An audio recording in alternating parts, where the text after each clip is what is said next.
تھوڑی بہت تو وابستگی ہونی چاہیے انسان کو, ورنہ تو کیا KG1 اور مونٹیسری والی اردو تو پھر سبھی کو آتی ہے, اس تو سبھی کو آتی ہے. تھوڑا دونوں طرف سے معاملہ ہونا چاہیے نا, شاعر بھی اعتدال میں رہے اور جس سے وہ مخاطب ہو اس کو بھی چاہیے کہ وہ تھوڑی بہت تو اردو سیکھے, تھوڑی بہت اپنی زبان سے وابستگی ہو اس کو, چاہے وہ بلوچی ہو یا چاہے وہ سندھی ہو. وہ اتنا تو جانے کہ یار ایک ہماری زبان کے اندر حسن زبان کے الفاظ کون سے ہیں, اچھے الفاظ کون سے ہیں. تو یہ بھی ضروری ہے کہ دونوں طرف سے بات ہو. صحیح بات ہے, یہ تو ضروری ہے. ویسے ادب سے نا بہت کم لوگوں کا تعلق ہے. اللہ معاف کرے, ہم تو اردو بھی ایسی بولتے ہیں کہ جس میں انگریزی کا استعمال زیادہ ہوتا ہے, اور نارملی اردو خود بھی تو لشکری زبان ہے اگر ہم دیکھیں تو, لیکن پھر بھی ہم اردو ادب کی طرف بہت کم جاتے ہیں. آئی اسٹل ریممبر ایکسیلنس میں جب میں پڑھتی تھی اور وہاں ہمارے پروفیسر تھے شوکت, سو وہ جب اردو بولتے تھے, او مائی گاڈ, مطلب وہ بالکل ہی ہارڈ اردو بولتے تھے, اور ان کا وہ انداز. اینڈ اسٹل ریممبر میری فرینڈ سمیہ میرے برابر میں بیٹھی تھی, ہم دونوں بات کر رہے تھے اور انہوں نے کہا جی آپ محترمہ آگے تشریف لائی اور نشست پر بیٹھی. تو شی واز لائک ہٹ, میں کیا تو بہت وہ کرتے تھے ایسی باتیں, تو ہمیں بڑا عجیب لگتا تھا. عجیب لگنا نہیں چاہیے, لیکن ہاں ایک چونکہ ہماری زبان ہے, ہماری قومی زبان ہے, ہمیں سمجھنی چاہیے. اردو ادب سے ایک لگاؤ ہونا چاہیے, لیکن بہت کم لوگوں کو ہے, جو سیدھی بات ہے. اردو کے بیچ میں ہم لوگ انگلش ہی ڈال دیتے ہیں. ایگزیکٹلی, اردو کے بیچ میں ہم انگریزی کے الفاظ, ہم اپنی زبان کے الفاظ, ہم مکس اپ کر لیتے ہیں, بالکل ٹانگ توڑ دیتے ہیں. اچھا, اس میں بھی ہماری غلطی نہیں ہے.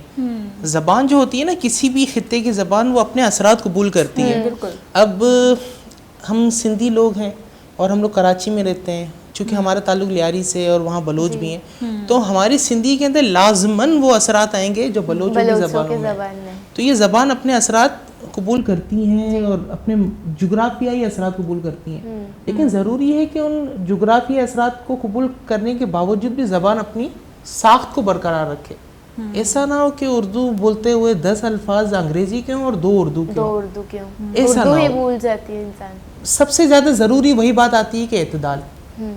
اعتدال میں قائم رہنے والا شخص کبھی نہ یہاں ہوتا ہے نہ وہاں ہوتا ہے, وہ سیدھا اپنے منزل کی طرف رواں دواں رہتا ہے.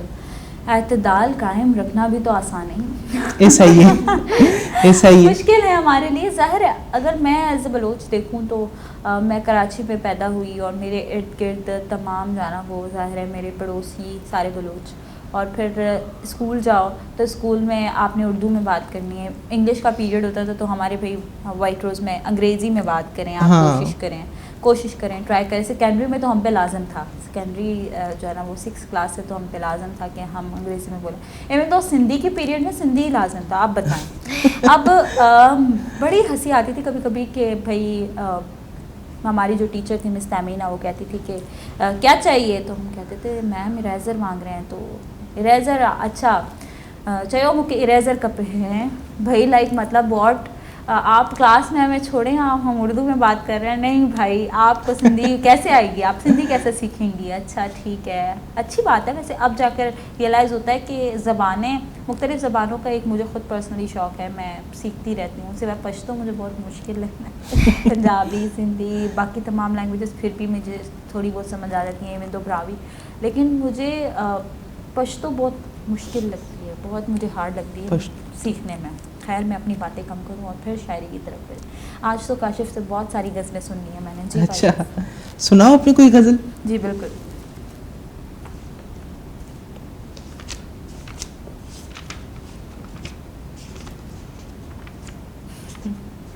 ڈھونڈنا پڑ رہا ہے, لیکن کنفیوزڈ کون سا سنائیں. نہ سنا لوں میں اپنی.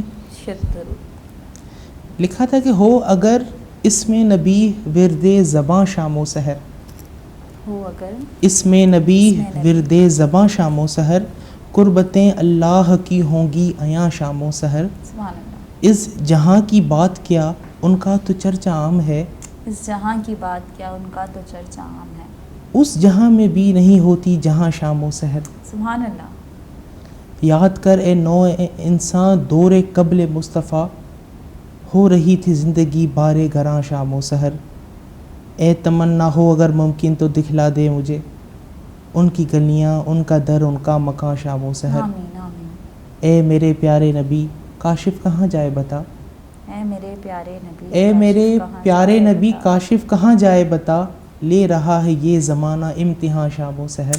کیا بات ہے. ہو اگر اس میں نبی ورد زباں شام و سحر، قربتیں اللہ کی ہوں گی ایاں شام و سحر. بے شک بے شک. نبی کریم صلی اللہ علیہ وسلم کا ذکر ہو، اور کہتے ہیں نا کہ اللہ تعالیٰ کے محبوب ہیں، تو جب محبوب کا ذکر ہو تو ظاہر ہے تو ذکر آسماں تک پہنچتا ہے. اور کہتے ہیں کہ جب آپ نبی کریم صلی اللہ علیہ وسلم پر درود پڑھتے ہیں یا نبی کریم صلی اللہ علیہ وسلم کا کہیں ذکر کرتے ہیں تو نبی کریم صلی اللہ علیہ وسلم اس سلام کا جواب بھی دیتے ہیں. اتنی خوبصورتی ہے اس بات کی. بالکل. ہم جو ہیں وہ بہت لکیسٹ ہیں اس معاملے میں. میں سوچتی ہوں کبھی کبھی کہ درود شریف ایک واحد وہ ایک ایسی دعا ہے یا ایک ایسا سلام ہے کہ جس کا جواب فوری طور پر آپ کو ملتا ہے. بالکل ایسا ہی ہے. اتنی خوبصورت اور بات ہے. بارگاہ رسالت میں وہ پیش کیا جاتا ہے. دیکھیں. نبی اکرم صلی اللہ علیہ وسلم خود سنتے ہیں اس کو، بے شک فرشتے لے جاتے ہیں ان کے پاس. بے شک. تو نبی صلی اللہ علیہ وسلم سے ایک تعلق جو ہے وہ انسان کی ایمان کی علامت ہے، بے شک انسان کے زندہ ہونے کی علامت ہے. بے شک بے شک. بعض اوقات ہم جب دین کا مطالعہ کرتے ہیں اور ہمارے پاس کوئی متعین راہ نہیں ہوتی اور ہم جس پس منظر سے آئے ہوئے ہوتے ہیں اور وہاں پر فلسفہ بھی ہم پڑھتے ہیں، تصوف کو بھی پڑھتے ہیں، علم دین بھی پڑھتے ہیں، تو بہت ساری چیزیں خلط پلط ہوتی ہیں. انسان سوچتا ہے کہ یار کس ڈگر پہ جا رہے ہیں ہم، کچھ سمجھ نہیں آ رہا کہ راہ کون سی ہے یہ اور ہم کہاں جا رہے ہیں، اور کنفیوژن کریٹ ہونا شروع ہو جاتی ہے. وہاں پر نبی اکرم صلی اللہ علیہ وسلم وہ واحد ہستی ہیں جس کو دیکھ کر بندہ کہتا ہے کہ یار مینارہ نوریہ ہیں، بے شک ان کی طرف جاؤ، سارے راستے آپ کو ملنا شروع ہو جائیں گے. بے شک بے شک. ایسے ہی تو نہیں کہا گیا نا کہ خدا تعالیٰ کہتے ہیں کہ زندگی جو ہے نا وہ نبی کریم صلی اللہ علیہ وسلم کی زندگی، ان کا اخلاق ہمارے لیے بہترین نمونہ ہے اگر ہم کچھ سیکھنا چاہیں تو. یقین جانیں زندگی بڑی آسان ہو جاتی ہے اگر آپ سنت نبی صلی اللہ علیہ وسلم پر عمل کرتے ہیں. آپ کے لیے سب کچھ آسان ہے. لوگ انسانیت، ہیومینٹی، پتہ نہیں کیا کیا باتیں کرتے ہیں. لوگ سمجھتے ہیں کہ دین ہمیں انتہا پسندی کرواتا ہے یا اس لیول تک پہنچاتا ہے. ایسا کچھ نہیں ہے. اگر آپ یقین جانیں نبی کریم صلی اللہ علیہ وسلم کی سنت اور ان کی سیرت کو پڑھیں گے تو آپ کو ریئلائز ہوگا کہ کس قدر ہیومینٹی ہے اس دین اسلام میں، اور کس قدر اس پہ فورس اور زور دیا گیا ہے کہ آپ سب سے پہلے انسانیت کو ترجیح دیں. سب سے پہلے آپ یہ دیکھیں کہ وہ شخص سامنے والا کس مذہب، کس ذات، کس بات سے تعلق رکھتا ہے. وہ بات کی بات ہے. سب سے پہلے وہ آپ کے لیے ایک انسان ہے اور اس کی تکلیف، اس کی اگر اس کو آپ ایذا دے رہے ہیں تو اس کا جواب بھی آپ نے دینا ہے اپنے رب کے حضور. بلا سبب، بلا وجہ اگر آپ اسے تنگ کر رہے ہیں یا آپ اسے ایذا دے رہے ہیں تو اس کا جواب آپ نے دینا ہے. ایسا نہیں ہے کہ وہ صرف ایک نان مسلم ہے، وہ صرف ایک کسی اور ذات سے تعلق رکھتا ہے تو آپ اسے ایذا دیں تو آپ کو کوئی پوچھ گچھ نہیں ہوگی. ایسا کچھ نہیں ہے. دین آپ کو باقاعدہ طور پہ سبق دیتا ہے کہ ایسا ہے کہ آپ وہاں جواب دہ ہوں گے خدا کے سامنے. تو خدا را خیال رکھیں اپنی سیرت کا بھی. ہم کہاں سے کہاں پہنچ جاتے ہیں باتوں کا سلسلہ کچھ ایسا ہی ہوتا ہے. لیکن جہاں تک میں کاشف کو جانتی ہوں، کاشف ہماری جو ہے نا وہ قرأت بھی بہت اچھی کرتے ہیں، پلس نعت بھی بہت اچھی پڑھتے ہیں. نعت کبھی پڑھا کرتے تھے، اب دیکھتے ہیں کیا کہتے ہیں آج کل کرتے ہیں یا نہیں. اب تو نعت لکھتا ہوں، اور ابھی آپ نے جو بات کی ہے اسی کو آگے لے جاؤں نبی اکرم صلی اللہ علیہ وسلم کی ذات بابرکت کے حوالے سے، کہ صرف ان کا نام لینا ہی کافی نہیں ہے، ان کے پیغام کو بھی سمجھنا اور اس کو آگے پہنچانا مقصود ہے. اب اس پہ لکھا تھا کہ اے مصطفیٰ کے عاشق کر کام مصطفیٰ کا، اے مصطفیٰ کے عاشق کر کام مصطفیٰ کا، لے جا جہان بھر میں پیغام مصطفیٰ کا. پھر تشنگی کا عالم پہلو میں موت موجود، جو جام ہاتھ میں ہے وہ جام زہر آلود. درکار ہے بشر کو پھر جام مصطفیٰ کا، اے مصطفیٰ کے عاشق کر کام مصطفیٰ کا، لے جا جہان بھر میں پیغام مصطفیٰ کا. تو یہ ضروری ہے کہ ہم نبی اکرم صلی اللہ علیہ وسلم کے پیغام کو سمجھیں بھی اور اس کو آگے لے جائیں. معاشرہ جس ڈگر پہ آج چل پڑا ہے اس کے اندر لگتا ہے یہ کہ یار کس قیامت کا عالم ہے. کاشف اصل میں ہمارے معاشرے میں جیسے آپ اگر شاعروں کی بھی بات کیجیے بڑا کردار رہا ہے. آپ نے بالکل دیکھا ایسا ہے ہی کہ پہلے زمانے میں کہتے تھے کہ ایمان اور اس کو تازہ رکھنے کے لیے، ایمان کو تازہ رکھنے کے لیے انسان مسلمانوں کو بیدار کرنے کے لیے، جیسے علامہ اقبال کی آپ نے شاعری کی بات کی، تو بڑا جنون ہوتا تھا. آپ پڑھ کر ہی آپ کا جو ایک آپ کا ضمیر، سویا ہوا ضمیر، وہ جاگ اٹھتا تھا. ناؤ ڈیز آپ دیکھیں بے ضمیر لوگ گھوم رہے ہیں. بالکل ایسا ہی ہے. ہم نے دین کا فیس ہی کچھ اور دکھایا ہے. بالکل ایسا ہی. معذرت کے ساتھ ہم نے بالکل ایک الگ وے میں انٹروڈیوس کروایا. ہم صرف انتہا پسندی کو پہنچ گئے ہیں. کیوں؟ کیونکہ ہم نے فرقے اور فقے کو بہت زیادہ ایکسٹریم لیول پہ ہم لے آئے ہیں. ایسا ہی ہے. آپ بھی جانتے ہیں، میں بھی جانتی ہوں، ایکسس کسی چیز کی ہو وہ آپ کے لیے نقصان ہی دیتی ہے. آپ کو وہ آپ کو ایسے ہی نہیں کہا جاتا ہے excess of everything is poison, وہ آپ کے لیے زہر بن جاتا ہے. بالکل. اب معاشرے میں زہر گھول دیا گیا ہے. میں آپ سے نفرت کرتی ہوں، آپ مجھ سے، میں بھی مسلمان، آپ بھی مسلمان، لیکن کیوں نفرت کرتے ہیں؟ بلا وجہ، بے بنیاد باتیں ہیں. کیوں؟ کیونکہ آپ کسی اور ذات سے تعلق رکھتے ہیں، میں کسی اور ذات سے. پہلے ہم آ جائیں گے کہ آپ سندھی، میں بلوچ. ایک تو اس بحاف پہ ہم ایک دوسرے سے نفرت کرتے ہیں. پھر ہم آ جائیں گے کہ آپ فلاں علاقے کس سے تعلق رکھتے ہیں، میں فلاں علاقے سے تعلق رکھتی ہوں، اس بحاف پہ میں آپ سے نفرت کرتی ہوں، آپ مجھ سے نفرت کرتے ہیں. پھر آ جائیں گے آپ فلاں جو ہے نا فرقے سے تعلق رکھتے ہیں، میں فلاں فرقے سے تعلق رکھتی ہوں. اس سے پھر فقہ بھی مختلف. اب اس بات پہ ہم نے کیا کیا ہے کہ نفرتیں پیدا کر دی ہیں، دیوار بڑی کھڑی کر دی ہے. اور نام کیا ہے؟ دین اور مذہب کے دین کا. سورہ احزاب کے اندر اللہ تعالیٰ نے اسی بات کو بیان فرمایا ہے کہ یہ جو ذات پات ہیں اور مختلف جو پہچانیں ہیں، یہ صرف اس لیے کہ ہم ایک دوسرے کو پہچانیں. اس کی بنیاد پر نفرت کی دیوار کھڑی کرنے کے کیا معنی ہے؟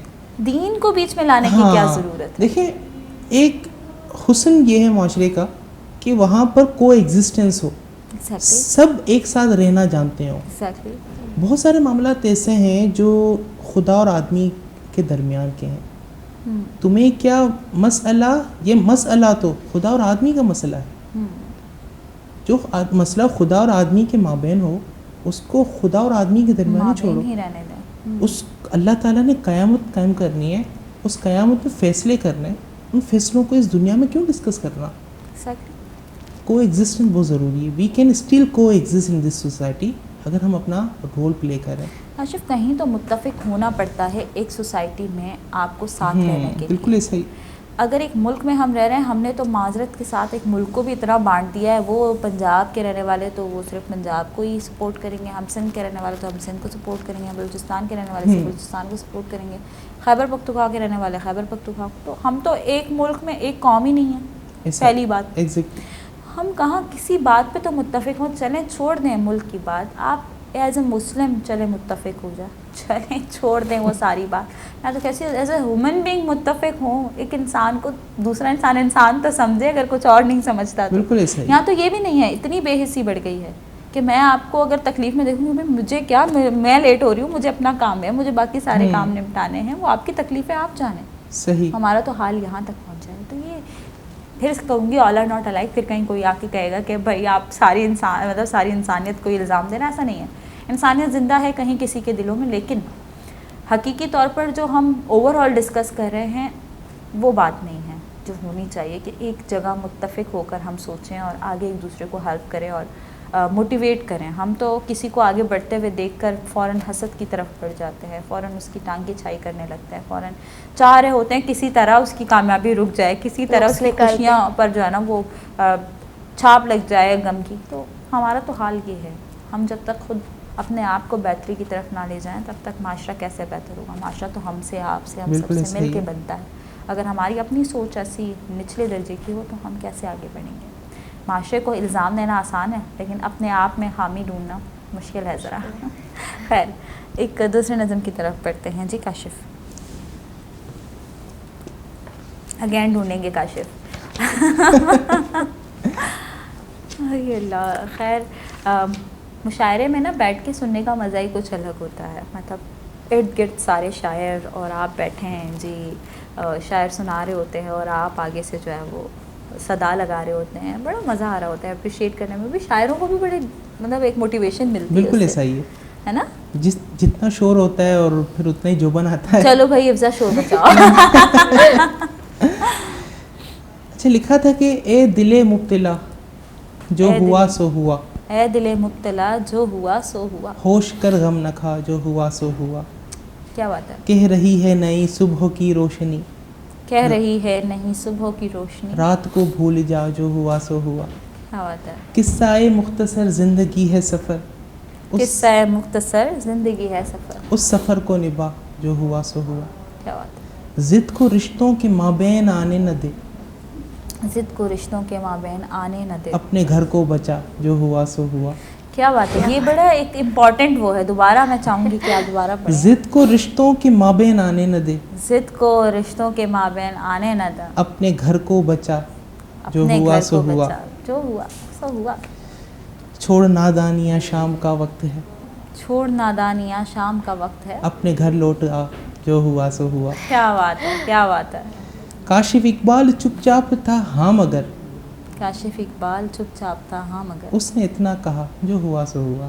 کیا بات ہے. کیا بات ہے. اے دل مبتلا جو ہوا سو ہوا, ہوش کر غم نہ کھا جو ہوا سو ہوا. بھائی جو ہوا سو ہوا, بھول جائیں آگے بڑھو. بھول جائیں جو ہوا سو ہوا. اینی ہاؤ اس غزل میں ایک امپورٹنٹ فیکٹر یہ ہے کہ درگزر, forget it. مطلب آپ زندگی میں کئی تلخیاں دیکھتے ہیں, کہیں لوگوں کے رویے دیکھتے ہیں جو شاید کبھی آپ کی زندگی میں ایسی چھاپ چھوڑ جاتے ہیں, مشکل ہوتا ہے درگزر کرنا, لیکن واقعی جو ہوا سو ہوا, بھول جائیے, معاف کیجیے, جانے دیجیے. جانے دیجیے.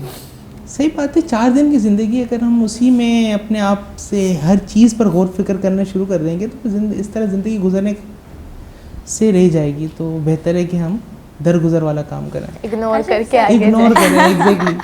ایک نیچر ہوتی ہے ہر کسی کی ڈفرینٹ. جب آپ کے اپنی فیملی آپ کی پوئٹریز پڑھتی ہیں, اپریشیٹ کرتی ہیں, کیسا محسوس ہوتا ہے؟